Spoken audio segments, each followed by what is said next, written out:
घट झालेली आहे। हाडं गोठवणाऱ्या या थंडीचा धुळेकरांनाही सामना करावा लागतोय। तर परभणीतही तापमानात मोठी घट झाली। परभणीमध्ये थंडीनं यावर्षीचे सगळे रेकॉर्ड मोडलेले आहेत। आज परभणीचं सर्वात निच्चांकी असं 4.1 अंश सेल्सिअस इतकं तापमान होतं।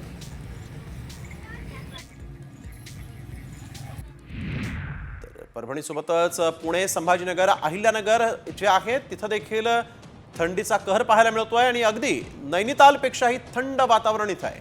पुण्याचा पारा 7.7 अंशावर गेलेला आहे। अहिल्यानगरचा पारा 8 अंशावर आहे। संभाजीनगरात 9 अंश सेल्सिअस इतक्या तापमानाची नोंद झाली आहे। पुण्यात दिवसा देखील हवेत गारवा पाहायला मिळतोय। पुणे जिल्ह्यामध्ये थंडीची तीव्रता वाढली असल्याचं दिसतंय। तर आपण बघतोय धुळ्यामध्ये 4 अंश सेल्सिअस, परभणीमध्ये 4.1 अंश सेल्सिअस, पुण्यात 7.7 अंश सेल्सिअस इतकं तापमान आहे।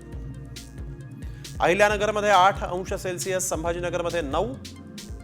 राज्याला हुरहुरी भडवणारी ही थंडी आपण बघतोय।